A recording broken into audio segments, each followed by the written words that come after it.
Greetings, friends of liberty.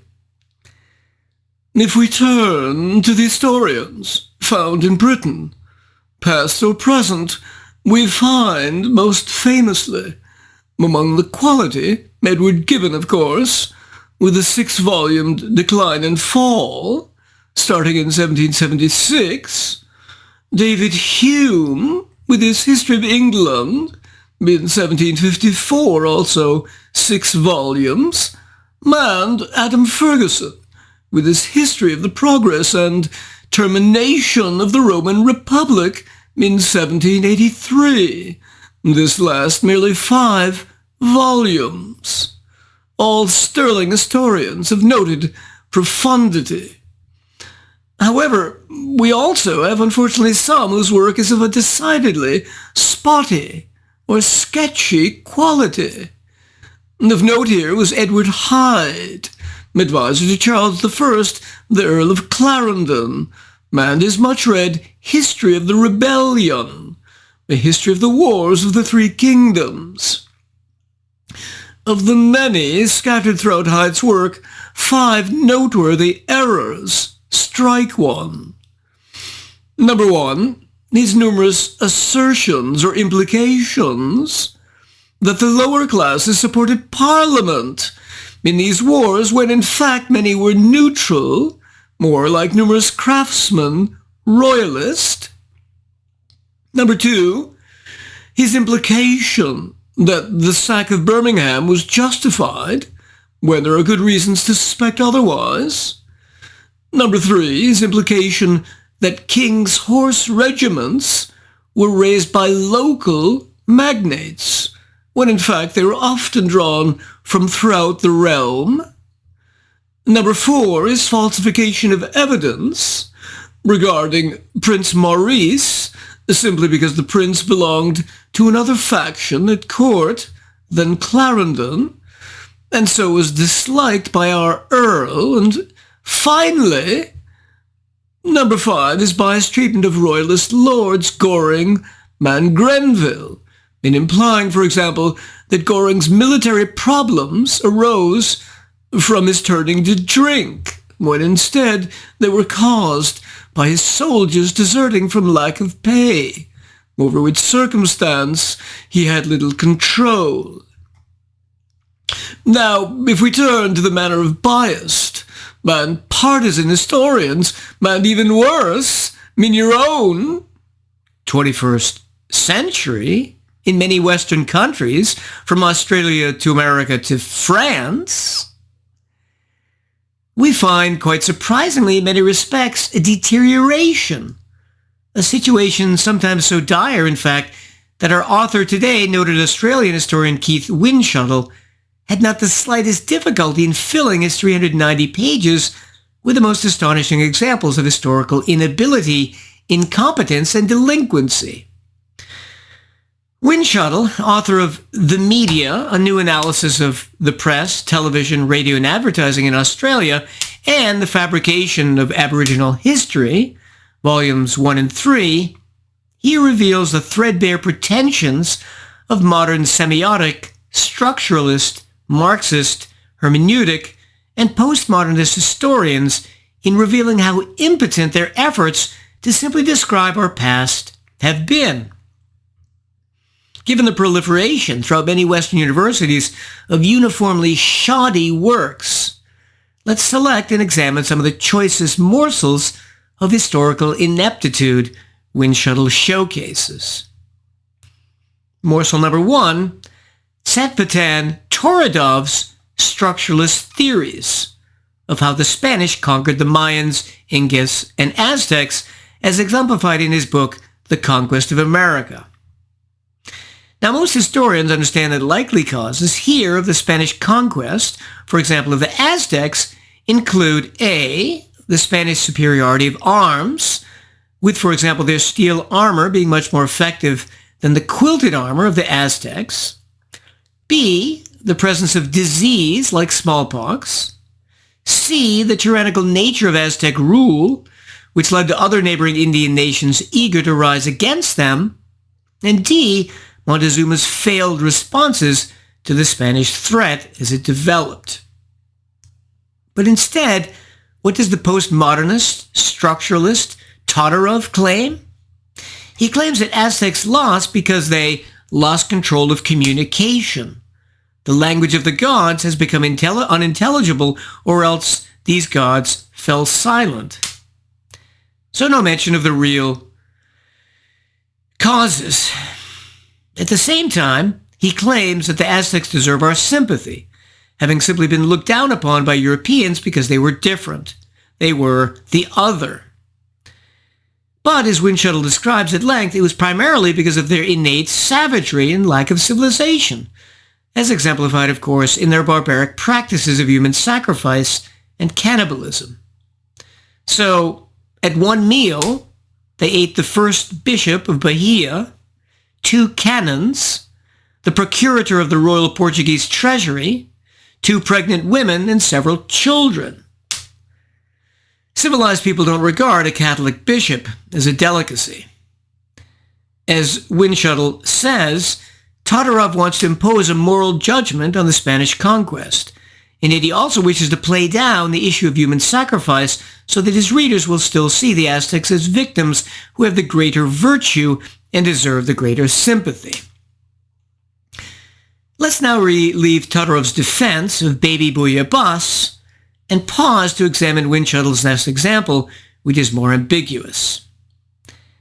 What the controversy here involves is whether natives in tribes at various stages of civilization, ranging from Stone Age tribes like the Hottentots to more advanced natives in civilizations like the Hawaiians, encountered by Captain Cook, could regard Europeans as divine, as supernatural, as gods.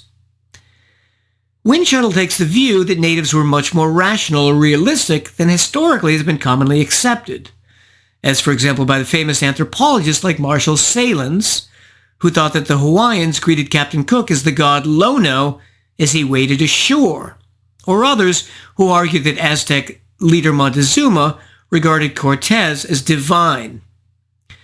Windschuttle instead argues, in line with the views of Princeton anthropologist Gananeth Obeyesekera, got it, that the Hawaiians actually didn't regard Cook as a god because A, Cook did not look Hawaiian, spoke no Hawaiian, and said he came not from Kahiki, Lono's home, but from Brittany. B, because the Hawaiians wanted Cook to bow down before a temple god, which they only would have expected a chief, but never a god to do. And C, because only the Hawaiian commoners bowed down before Captain Cook and not the chiefs, who would have bowed before him if they thought he was a god. And how to explain calling Cook Lono? In the same way that Christians might name a girl Mary without regarding her as the Virgin Mary, or Muslims might name someone Muhammad. Windschuttle concludes here, once we demolish the myths that European ethnographers have created about Polynesian cultural and religious beliefs, we can see the whole structuralist enterprise in a different light. Its major problem is the preference it gives to theory rather than facts. I would disagree at least to the extent that Obeyesekera's explanation is simply using a very rationalistic theory about primitive mentality and psychology over one that argues for greater belief in the supernatural. We have many cases of natives believing in cargo cults, the belief that Westerners in the Pacific got all their technology from the gods, as well as thousands of examples of primitive mentality believing in magic, voodoo, and the existence of spirits in trees and animals. The anthropologist C.R. Hallpike and his The Foundations of Primitive Thought makes this case well. But on to postmodernist morsel number 2. This time that of Australian historian Paul Carter, a post-structuralist, and his book The Road to Botany Bay. In this, Carter argues that settlers in Australia, by exploring and naming the land, actually in some deep sense created it, or its history. Carter believes that we make a mistake in assuming that land is already there, before it is named. The act of naming brings land into being in the historical sense. In other words, the countryside is brought into being by European comprehension by explorers and settlers in their acts of naming. So this is an historian halfway to philosophic idealism. Carter claims that Captain Cook, merely by naming Botany Bay, actually inaugurated Australia's spatial history. In addition, Carter believes that settlers to Australia were really just explorers, not settlers, and their houses simply depots or staging posts. As Windschuttle says, the settlers apparently spent years of their lives clearing land, constructing houses on it, stocking it with animals and plowing it with crops, simply so they could have somewhere from which to travel on again. But clearly, for example, when European explorers named areas they discovered using the prefix New, like New Spain, New England, New Wales, it wasn't because they were thinking of traveling onwards, but because they were thought of the old country from whence they came. Morsel number 3. The classic postmodernist, the paradigmatic irrationalist, the French philosopher Michel Foucault. As Windschuttle says, Foucault has contributed most to the directions history is now taking. Windschuttle argues that part of Foucault's popularity from the 70s on was due to the fact that Marxism was falling into disrepute, and postmodernism naturally took its place. So while modernists believe that the essence of civilization is the accumulation of an ever-increasing amount of knowledge, as well as, I would say, the protection of property rights, Foucault and the postmodernists denied that this can even occur in principle. To paraphrase Foucault, the thought of one era is not better, not more knowledgeable than another, only different. In addition, Foucault argues that knowledge is relative not only to historic eras, but to social groups as well. Double-strength relativism. Of course, Foucault, by making this very assertion, is actually implying that there is a universal truth, namely, everything is relative. So by the very act of speaking, he destroys his own argument. Nicely done. Now, how did all this postmodernist theory work out for Foucault in reality, in doing actual history? As, for example, in his books Madness and Civilization and Discipline and Punish. Well, he claims that the insane were essentially regarded and treated in the Middle Ages as normal, just another person, a little off, not really nutty. And then, he says, only with the coming of the Enlightenment did society start treating the insane irrationally, or at least counterproductively. This allegedly resulting in the Great Confinement. So instead of being allowed to wander around the public square spitting at people, the insane were chucked into the loony bin. And there, Foucault says, they were forced to work, thus instilling in them the morality of capitalism. So as you can see, this is a French version, over a half-century later, of Max Weber's The Protestant Ethic and the Rise of Capitalism. But, as Windschuttle points out, this badly missed the mark. The rates of incarceration for the insane actually didn't increase much up to 1789, and it was only in the century after the Congress of Vienna in 1815 that rates started significantly climbing, from 5,000 to 100,000 in France.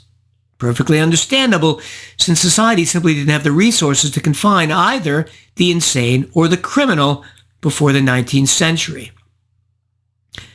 What else did Foucault get wrong? Numerous points. A, medieval society, as most people would expect, treated the insane worse, not better. B, Foucault's imaginative creation of an alleged medieval ship of fools, in which he claimed the insane were allowed to sail up and down the Rhine on a pilgrimage in search of their reason, was bogus. C, the Enlightenment thinkers such as Cesare Beccaria and Jeremy Bentham, that Foucault implied wanted to reform the insane or the criminal by imprisoning them, actually just wanted to protect society or punish them by locking them away, not reform them. And D, all the institutions that Foucault claimed were instrumental in hurting the insane and criminals, such as psychiatry, criminology, and child psychology, did not emerge in the late 18th century as part of enlightened philosophy, but only some 100 years later.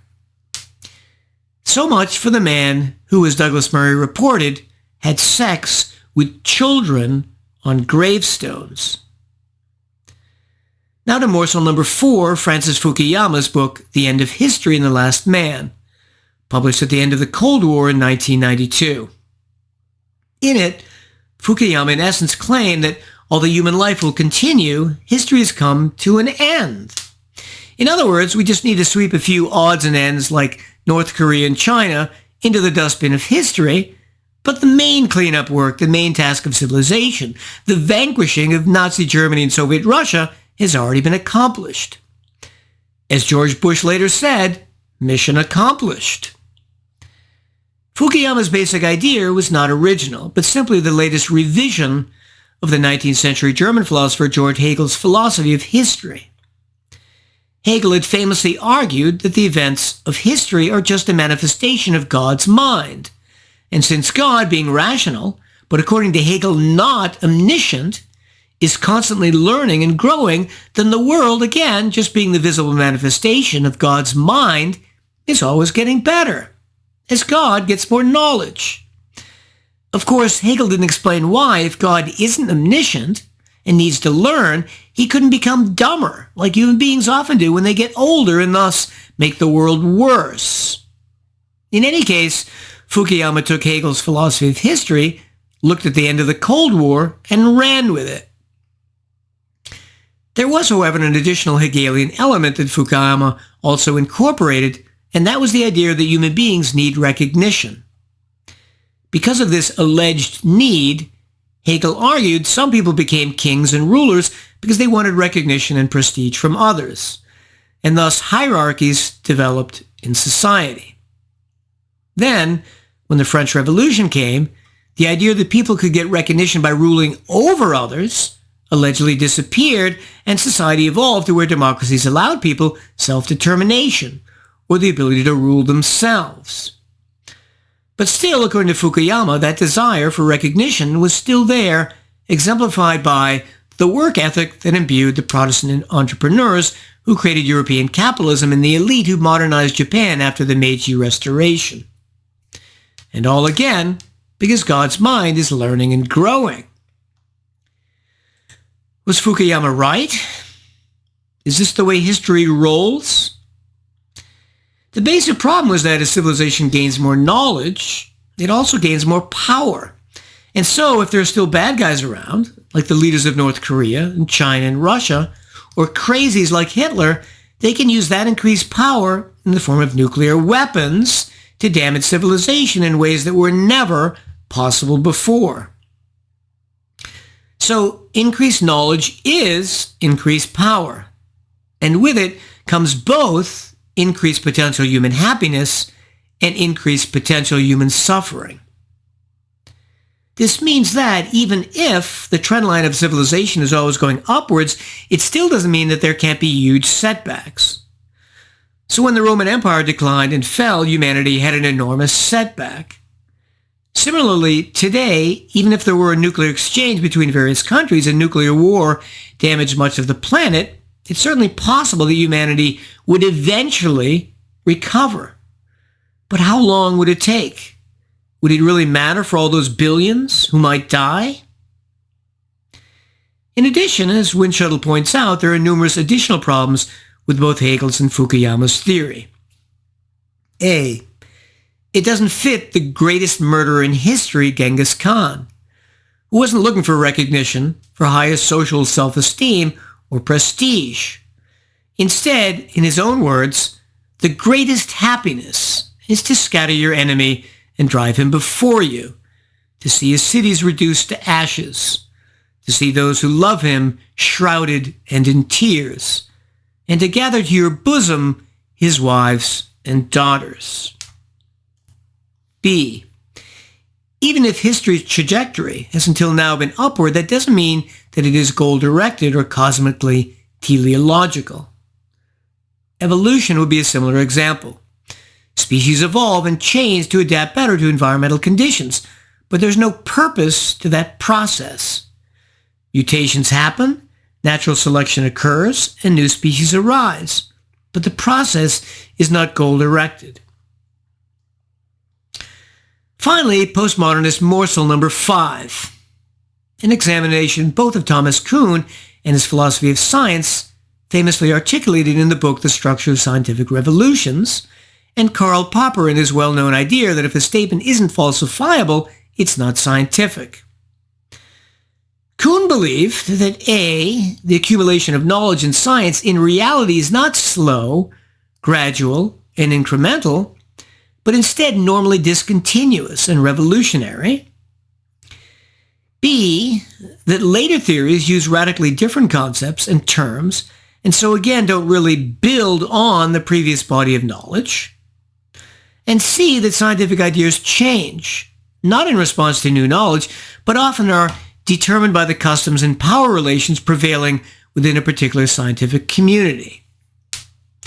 Popper, for his part, and his successors like Imre Lakatos, argued that since any statement can be falsified by further observation and research, we can never be sure that we have true knowledge, ever. Windschuttle disposes of Kuhn in the following way. He points out that, number 1, Kuhn's position is a relativist one. According to him, a successful scientific theory is one that is judged so by its peers relative to their own values, culture, and taste. But what other people think, in the end, justifies or proves nothing. Number 2, if Kuhn were right, it would mean, for example, that the Copernicuses and our heliocentric theory really was and is just accepted for social reasons, because other people believe it's true, and would mean that the idea that the Earth is flat and that the stars and planets circle the skies above it should not be regarded as wrong or false, but rather as a set of statements from an older paradigm which is incommensurable with the later one established by Copernicus, Kepler, and Galileo. Moreover, these three scientists did not actually prove that the Earth and the other planets orbit the Sun, since nothing can ever be proved conclusively. Number 3. Popper, for his part, claimed too that nothing can conclusively be proven, since of every statement claimed true, you can always imagine a far-fetched, falsifying scenario which might be true. But this, of course, is false, with Windschuttle saying, using the example of the Kennedy assassination, that Popper's doubt must extend even to the testimonies of Mrs. Jackie Kennedy, who cradled her dying husband in her arms, of Governor John Connally, who was shot at the same time, and of the doctors who examined the president's body and pronounced him dead. Would anyone ever believe Popper if he doubted that JFK was murdered? Number 4. Windschuttle also points out, referencing the brilliant Australian philosopher David Stove, that both Kuhn and Popper claim that because some scientists have practiced science a certain way, that this is the way it must be practiced. But that simply doesn't follow. In addition, even if a subsequent theory is radically different from a former theory, that doesn't mean that it doesn't use the former. So, for example, Einstein used Newton's theories about physics to derive his own better theories, but without Newton's as a constructive building block, this would hardly have been possible. So to wrap up our analysis, this is magnificent, deserving of an A. It provides great arguments for why the study of history remains valuable and can be defended in traditional philosophic terms. At the same time, the degree to which the discipline is facing an increasing percentage of practitioners who miscomprehend, often bizarrely, its essential nature is troubling. The only point of contention I would raise is whether and to what degree the mentality and beliefs of native savages may be of a different nature and perhaps more fundamentally religious or supernatural than that of modern man. Very relieved from my part that I, the Scarlet Pimpernel, whose existence cannot be falsified, and as real can be, I bid you well and remain myself.